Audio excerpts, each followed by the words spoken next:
Hi, ഇന്ന് July 25, എൻ്റെ ചലഞ്ചിൻ്റെ 27ാമത്തെ ദിവസം. എന്നത്തെയും പോലെ രാവിലെ തന്നെ സെൻറ്ററിലെത്താൻ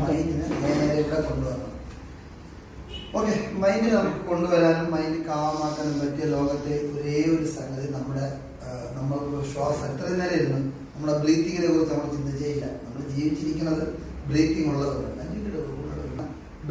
ബ്രീത്തിങ്ങിലേക്ക് നമ്മൾ കുറച്ച് ശ്രദ്ധിക്കാൻ വേണ്ടി പോവാണ്. ഓക്കെ, ആദ്യം നമ്മൾ ബ്രീത്തിങ് ചെയ്യുമ്പോഴത്തേക്കും ശ്രദ്ധിക്കേണ്ട ഒരു കാര്യം എന്ന് വെച്ച് കഴിഞ്ഞാൽ പലപ്പോഴും നമ്മൾ എടുക്കുന്ന ഓക്സിജൻ ഉള്ളിൽ നിൽക്കില്ല, അതിനെ നമ്മൾ എടുത്ത് കളയും. ആവശ്യത്തിന് ഓക്സിജൻ ബ്ലഡിലേക്ക് എത്തിയാൽ മാത്രമേ ബ്ലഡിൽ ന്യൂട്രിയൻസ് എടുത്തു പോയി ഓക്സിജൻ കാരീസ് ആണ്. ഓക്സിജൻ ആണ്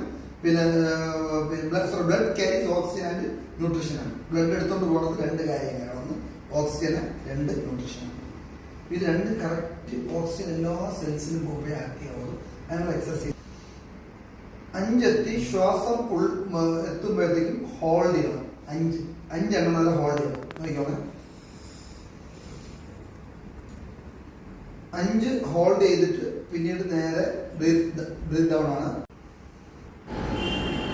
അവിടെ നിന്ന് ഞാൻ ന്യൂട്രീഷൻ ഇൻസ്റ്റിറ്റ്യൂട്ടിൽ എനിക്ക് കഴുത്തിലൊരു ഉളുക്ക് രാവിലെ വീണിരുന്നു. അതിൻ്റെ പെയിൻ ഇച്ചിരി കൂടി വന്നു. അതുകൊണ്ട് ഞാൻ ഉടൻ തന്നെ വീട്ടിലോട്ട് തിരിച്ചു. ഉച്ചയ്ക്ക് ഞാൻ അതുകൊണ്ട് ന്യൂട്രീഷൻ ഫുഡാണ് കഴിച്ചത്.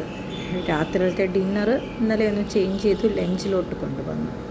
കാരണം എനിക്ക് നല്ല പെയിൻ ഉണ്ടായിരുന്നു, റെസ്റ്റ് എടുക്കണമായിരുന്നു. അതുകൊണ്ട് പിന്നെ രാത്രി ഡിന്നറായിട്ട് ഞാൻ ചപ്പാത്തി ആയിരുന്നു കഴിച്ചത്. പിന്നെ നേരത്തെ പോയി കിടന്നു, റെസ്റ്റ് എടുക്കണം. നാളെ കുറയുമെന്നുള്ള പ്രതീക്ഷയിൽ തന്നെയാണ്. രാവിലെ ന്യൂട്രീഷൻ സെൻറ്ററിലോട്ട് പോകണം. Okay, by.